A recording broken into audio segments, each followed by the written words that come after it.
Chief Medical Officer for Florida Division of Emergency Management. Also have Representative True now here, which we're very excited that he's here as well.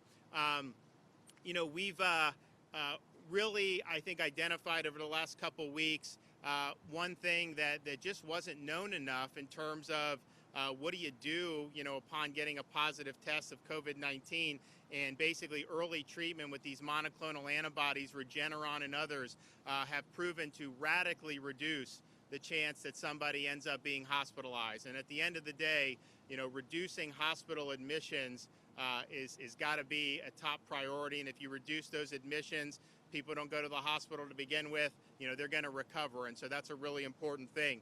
If you look at what we've seen in terms of data and other things over the last couple of weeks, CDC director even recently said that, the vaccines are helping to reduce severe outcomes, not protecting against transmission to the extent that we had hoped. If you look at what's going on in Israel, one of the most vaccinated countries in the world, they're seeing an infection wave. And then there was a preprint out of the Mayo Clinic which looked at the various vaccines and particular protection against infection, and showed that some of them, particularly Pfizer, started to wane.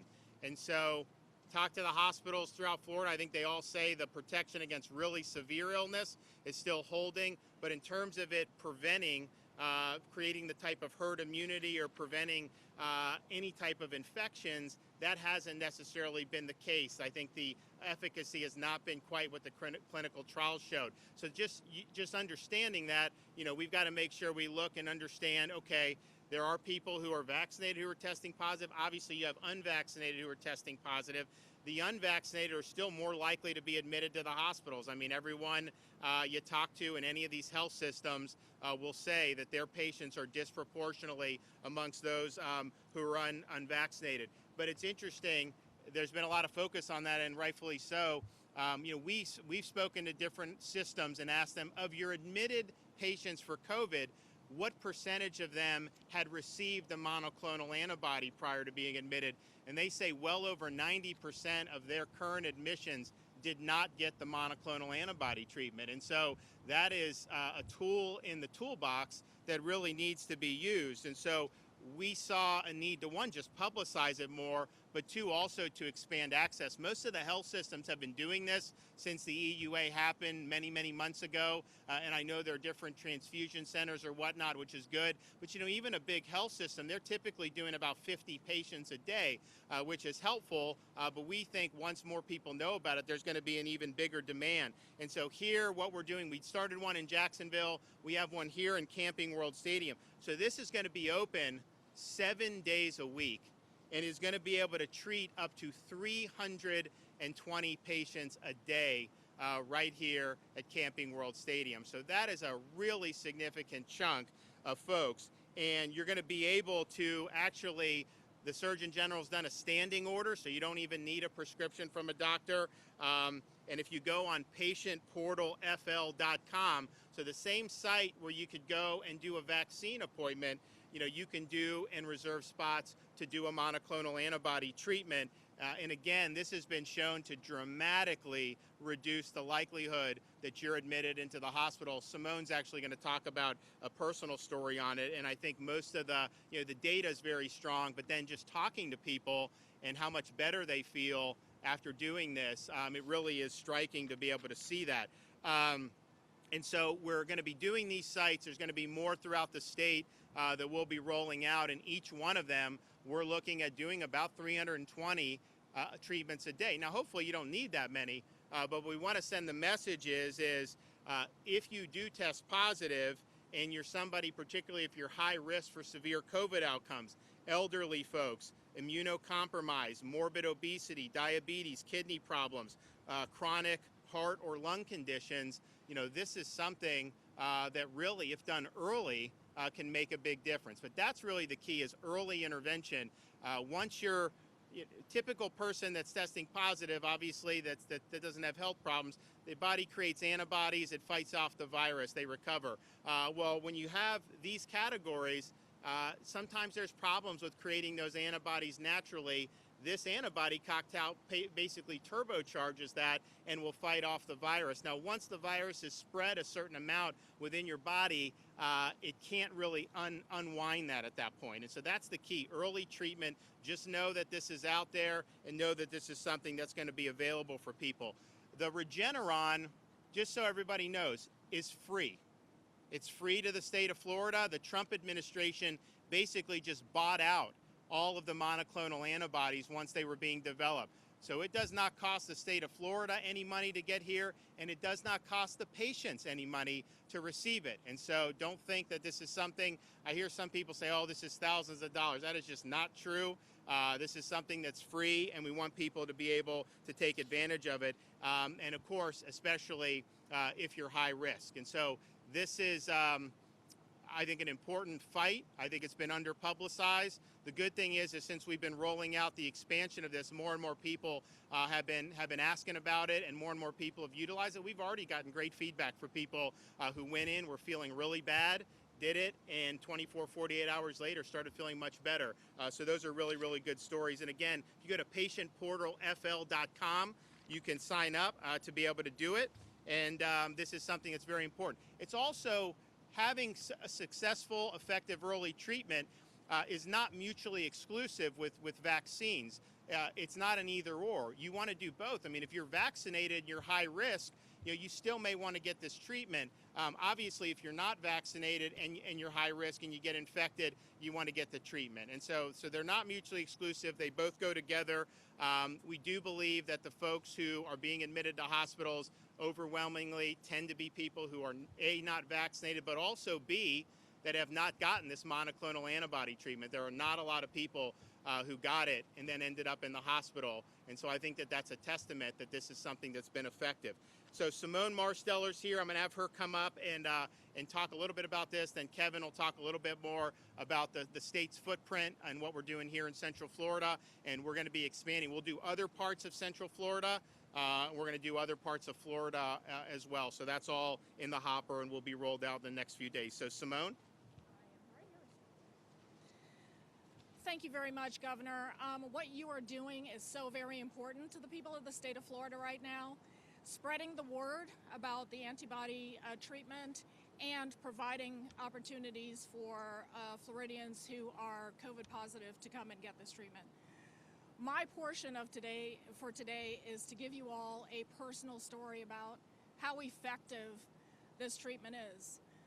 A close family member, in fact, my daughter, came down with COVID about a week and a half ago. She had 2 days worth of symptoms, cough, very high fever, congestion, etc. And I told her to go and get tested, which she did. So she started her symptoms on a Thursday and Friday symptoms. Saturday went and got the COVID test, and of course it was positive. She got her test results at about 2 o'clock that Saturday. By 5 p.m. that Saturday, she was getting the monoclonal antibody infusion. When we left the infusion center, her fever was 105. By 10 o'clock the next morning, her fever had dropped to 99.6. So when you hear that the results of this treatment can indeed be dramatic and can keep people out of the hospital, it's true, and I've seen it. My daughter is immunocompromised. She had not yet been vaccinated, and yet the results of this antibody treatment had dramatic effects. And so I want to get the word out. I think it's important that people hear personal stories about how well this works. And I want to thank the governor for making this, available widely, and to let people know that this is available. I think the more that we talk about it, the more we get the word out, the better the outcomes that we will have for folks, keeping them out of hospitals. So thank you, Governor, for everything you're doing for Floridians. Okay, thanks. Kevin? Again, Governor, thank you for your leadership on this. As the governor mentioned, that we're going to be doing some more of this week as we continue to bolster our capabilities in this arena.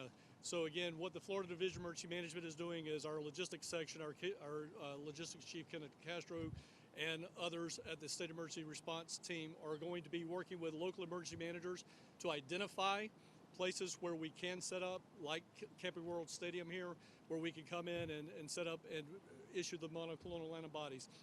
We'll continue to do that throughout the week, again, and then we'll also look at what steps we can take as far as even into the next week, bolstering this capability. So again, Governor, thank you very much for your leadership. Appreciate everything you're doing on this. Okay, Doctor. Thank you, Governor. I just want to thank you again for highlighting this very important life-saving therapy. Antibody therapy is nothing new to medicine. This is something we've been using for decades, and we've gotten better and better at it. And the Regeneron monoclonal antibody is the latest version of this. This is definitely a life-saving medication that can reduce the viral load, decrease the number of days you have the symptoms, and most importantly, prevent hospitalization and death. So once again, I want to thank you so much for highlighting this. Yep. And again, so this will be something that will be open 7 days a week. You go to patientportalfl.com. You'll be able to make appointments. We are going to be doing more. We're going to be doing more in the Central Florida region. We're going to be doing more South Florida. I mean, pretty much the whole state. You know, our goal is to have something that's close. And this is not displacing anything that's already been done. Health systems have been doing this. Some doctors' offices have been doing it. That's very good. There's plenty of supply. So this is supplementing what's out there, and then obviously doing it in a way that's easily accessible for people, and that's increasing the visibility of this so that people know that this is an option. Also, just point out, you know, we are working with the northwest Florida counties on Tropical Storm Fred.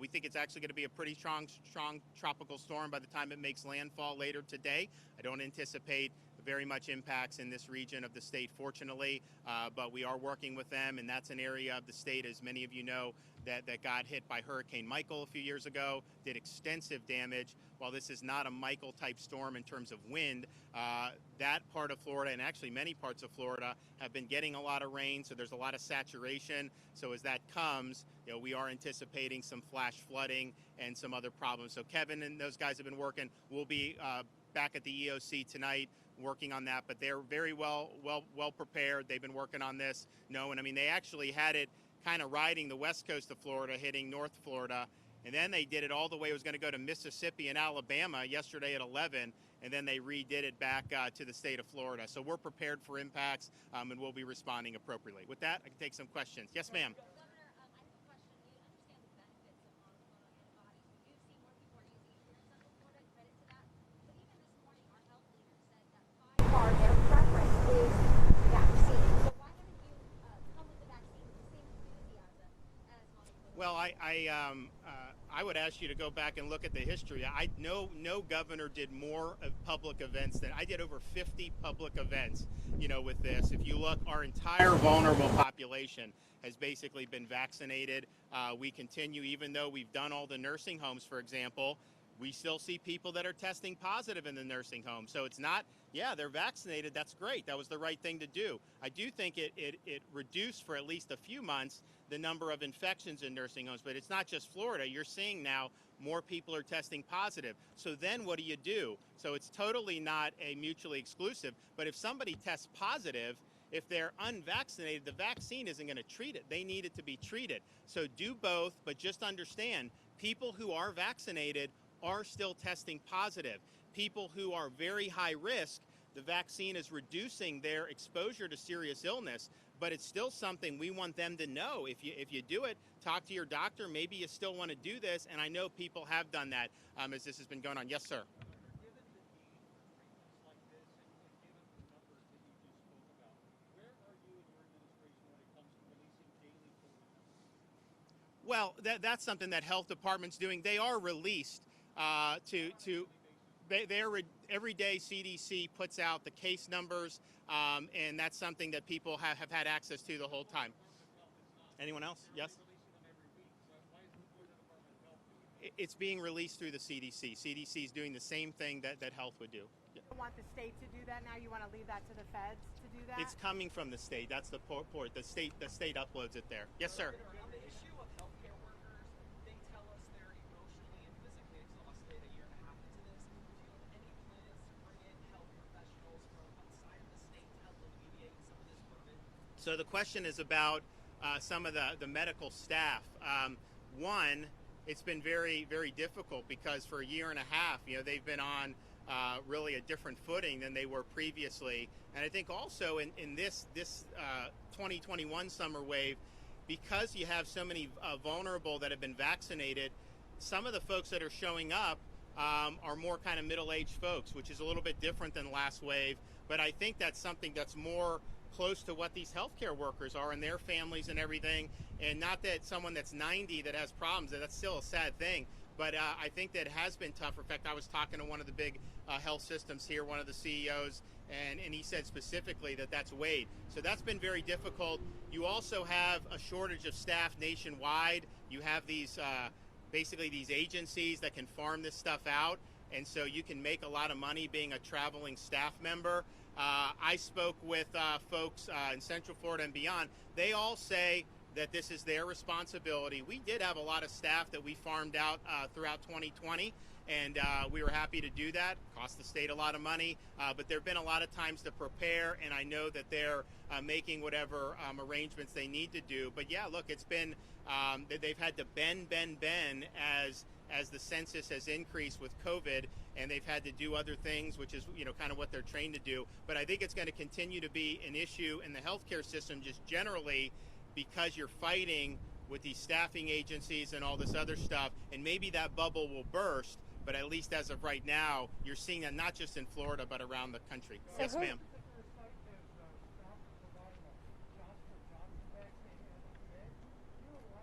So the question's about the J&J.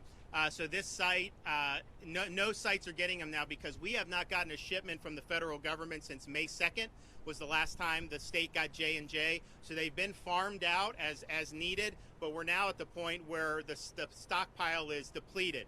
And so if there's more J&J that comes in, then obviously it'll be going out. So right now, the high throughput sites like you have here in Orlando, they're getting a combination of the Pfizer and the Moderna. I personally, for these types of sites, I like J&J because you just go through once. That's what I got many months ago, and I think that that's a good option. So if we can get more, we obviously want to provide it for all these different sites, particularly when you're talking about people that are getting it in like a non-clinical setting. If it's a drive-through or something, it really does help to be able to have to go one time, because then logistically, we know if there's 200 people that come through to Johnson & Johnson, those are 200 people. We don't have to worry about having to be there 30 days later or 28 days or 21 days later. So it is very helpful. I think actually the J&J data, I think it's held up very well against Delta, and I think it's been a really good option. So hopefully we'll be able to get some more. And as soon as we get it, we will feed these high throughput sites, no problem. All right, thanks everybody. Appreciate it.